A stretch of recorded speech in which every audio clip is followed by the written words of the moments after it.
Tony Abbott is the former Prime Minister of this country. We had a chance to talk a little bit earlier today about a whole lot of things, but of course I have to ask him about his reaction to the bombshell report today when it comes to the former Prime Minister and the extra ministries. Look, Paul, I'm not going to defend what was done. I'm just not going to defend what was done.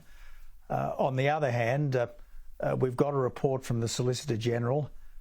It clearly says that there was nothing illegal done, but it also clearly indicates that it is just highly unconventional, highly unorthodox, and shouldn't have happened. So it's one of those scenarios where, to me, the fix seems pretty obvious. If the flaw in the system is that the public didn't know about it, or even if the ability for these appointments to take place, surely there's two lines of legislation that they could pass through the Parliament the next day that it sits. You don't need all of these inquiries. If there's a loophole that Morrison exploited, close it. Well, that's a fair point, but in the end, what you rely upon from heads of government and ministers and everyone in authority is good, sensible behaviour. And when you don't get good, sensible behaviour, the best recourse is through the political process. And I suppose that's what we've seen happen in Australia. Now, I wanted to compare and contrast. There's a lot of... Look, I could talk to you all night, so we're going to bounce around through a few things here, but you're a fit bloke who's up for it. Let's talk here about, say, the start of your government versus the start of the Albo government. Apparently, Albo's up 12% in the polls. The media think that he's the second coming, and not joking, David Crowe from the Sydney Morning Herald is already writing headlines about how he's on track for a second term. Let's compare that with how your term started. You won a way bigger margin, and they were after you from day one. You can't help but smile at the difference of the Canberra Gallery, the treatment for the start of your government versus the start of this new mob. Paul, look, I'm not going to dispute your assessment, but I'm not going to complain either. I did my best. I won a very strong majority.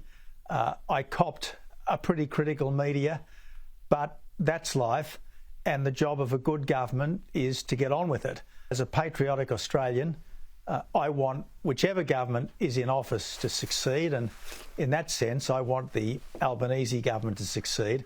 As a former Prime Minister, I certainly don't want to offer a running commentary on my successes, especially now that I'm well and truly out of the Parliament. I just hope that when the government puts its policies in place, in particular things such as the 43% cut in emissions by 2030, they've got plans in place at one and the same time to ensure that we can keep the lights on, because in the end, that's what we've got to do if we are going to continue as the first world country that we want to be. 65% of people support the idea of the voice, but only 34% of people had any idea what it is. Now, that seems to suggest that those who want to make it happen, if they can keep it about the vibe, they're more likely to get it over the line. But you're changing the Constitution, which means detail has to come on the table. Do you think that number of 65 comes down when detail goes in? I'm all in favour, like I think just about every other Australian, of doing the right thing by Indigenous people. And I would be, in principle, in favour of recognising Indigenous people in the Constitution. But it's got to be the right form of recognition, not the wrong form of recognition. And I think this voice is very much the wrong form of recognition. I think it's wrong in principle to divide Australians by race. I think it would be bad in practice to have what Malcolm Turnbull called a third chamber of the Parliament in operation. And I think that the more people see of this voice and the more people discuss this voice, the more likely they are to vote against it at any referendum. And I would have thought that the last thing we need as a country right now is to put such a referendum to the people and have it fail. So I appreciate that the people who are putting forward this voice are acting out of an abundance of goodwill. But I respectfully suggest that everyone should have another look at it. I think this is something that we need to have a very serious second thoughts about, because the more it's considered, the more it's examined, the less like a good idea it will seem. But the proponents of this idea suggest that at some point in time, a modern country has to reconcile with its past, has to do everything it can to close gaps between its First Peoples and its modern people. We're not a country like New Zealand where this was done a long time ago. So this is the way to do what should have been done a long time ago. What's flawed in that logic, or what's your response to that logic? And that's why I would be very much in favour of recognising Indigenous people in the Constitution.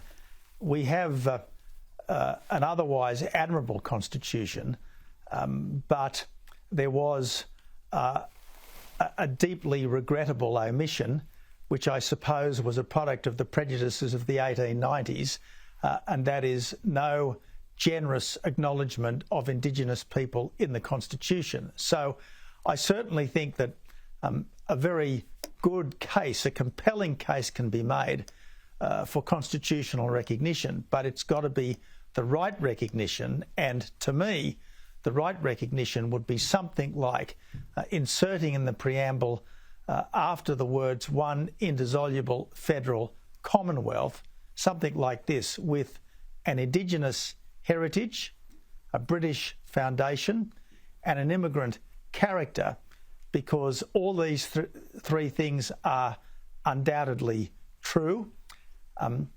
They would be a good shorthand way of expressing the essence of modern Australia. These are the three pillars that comprise, if you like, modern Australia.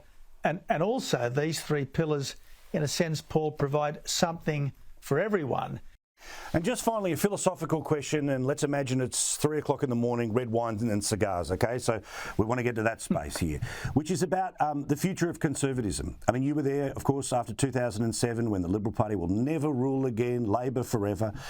Much of the same is said and written by exactly the same people in 2022. The difference, of course, is that, there's a clutch of seats, including your former seat, that were relied upon to be the foundation of a Liberal comeback, who have now found a different option.